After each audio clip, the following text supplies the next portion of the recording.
Bem, pessoal, vamos de Shiba Inu e seu Shiba Token, que finalmente desenhou um corpo real de candle inteiro para cima da nuvem de Shimoku aqui no diário. Chegamos a fazer a máxima hoje em 1319, mas o fato é que agora a gente se livrou da nuvem de Shimoku. Na projeção, a nebulosidade esverdeada está ganhando espessura. Isso aqui está parecendo aquela boca de jacaré que vai abrir uma bela nebulosidade esverdeada. É normal, depois que o ativo supera a nuvem, que ele fique pesadinho, porque justamente ele está transitando ainda por cima do setor avermelhado, mas as três linhas do canal de Keltner estão agressivamente emborcando a nuvem de Shimoku de baixo para cima.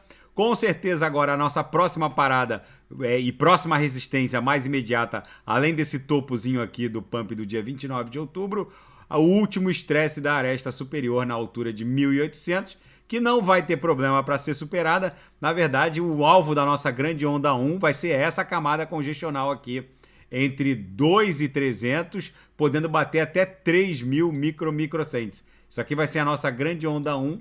Depois o Shiba Token vai formar uma onda 2 e depois com certeza ele explode para buscar ou esses cumes aqui ou eventualmente até o patamar do all-time high.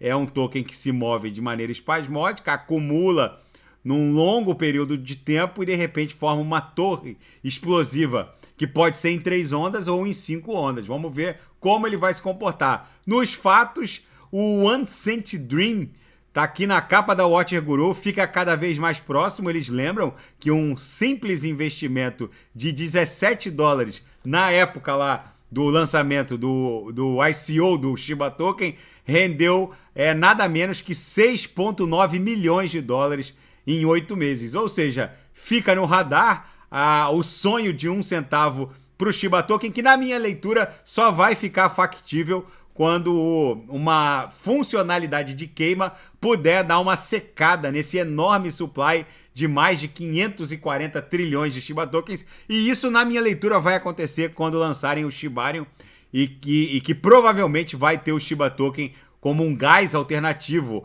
ao Token Bone. Mas isso fica para um segundo momento. É um pleito antigo da comunidade, desde que a rede Shibarium foi anunciada como a segunda camada de validação e dimensionamento da rede Ethereum. Daqui a pouco eu volto com a Avax e vou fazer XTZ.